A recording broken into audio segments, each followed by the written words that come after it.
Hi all. ಮನೆಯಲ್ಲೇ ಕಸ್ಟರ್ಡ್ನ prepare ಮಾಡಿಕೊಂಡು fruit ಕಸ್ಟರ್ಡ್ನ ಹೇಗೆ ಮಾಡ್ಕೊಳ್ಳೋದು ನೋಡೋಣ ಬನ್ನಿ. ನಾನಿಲ್ಲಿ ಜಾಮೂನ್ ಕಪ್ಪಲ್ಲಿ ಅರ್ಧ ಕಪ್ ಆಗುವಷ್ಟು ಮಕಾನ ಇಲ್ಲ ಲೋಟಸ್ ಸೀಡ್ಸ್ ಅಂತಾರಲ್ಲ ಅದನ್ನು ತೊಗೊಂಡಿದ್ದೀನಿ. ಅದಕ್ಕೆ 8ರಿಂದ 10 ಬಾದಾಮಿ ಸಿಪ್ಪೆನ ಬಿಡಿಸಿ ಸೇರಿಸ್ಕೊತಾ ಇದ್ದೀನಿ.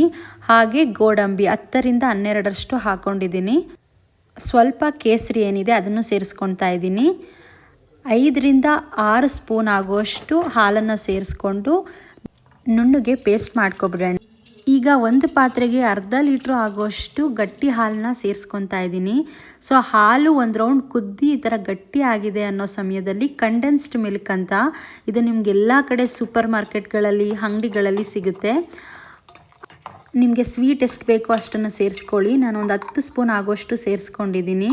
ಈಗ ರುಬ್ಕೊಂಡಿರೋ ಪೇಸ್ಟ್ ಏನಿದೆಯಲ್ಲ ನೀವು ನೋಡ್ತಾ ಇರ್ಬೋದು, ರುಬ್ಕೊಂಡಿರೋ ಪೇಸ್ಟನ್ನು ಸೇರಿಸ್ಕೊಳ್ಳೋಣ. 10 ನಿಮಿಷ ಮೀಡಿಯಮ್ ಫ್ಲೇಮಲ್ಲಿ ಕೈ ಬಿಡ್ದಿರ ಹಾಗೆ ತಿರುಗಿಸ್ಕೊಂಡ್ರೆ ಹೋಮ್ ಮೇಡ್ ಕಸ್ಟರ್ಡ್ ಏನಿದೆ ರೆಡಿ ಆಗಿಬಿಡುತ್ತೆ. ನಾವಿವಾಗ ಸ್ಟವ್ನ ಆಫ್ ಮಾಡಿಕೊಂಡು 1 ಅವರ್ ತಣ್ಣಗಾಗಲಿಕ್ಕೆ ಬಿಟ್ಬಿಡೋಣ.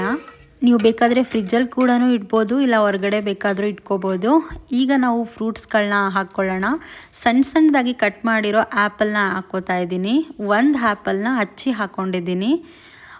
4ರಿಂದ 5 ಬಾಳೆಹಣ್ಣ ತೊಗೊಂಡು ಅದು ಕೂಡ ಪುಟ್ದಾಗಿ ಹಚ್ಚಿ ಹಾಕ್ಕೊತಾ ಇದ್ದೀನಿ.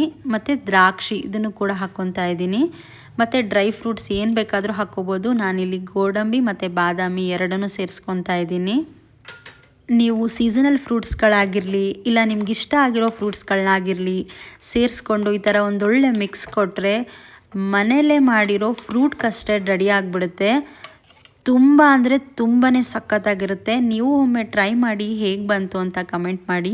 ಮತ್ತೆ ಮುಂದೊಂದು ವಿಡಿಯೋದೊಂದಿಗೆ ಸಿಗ್ತೀನಿ.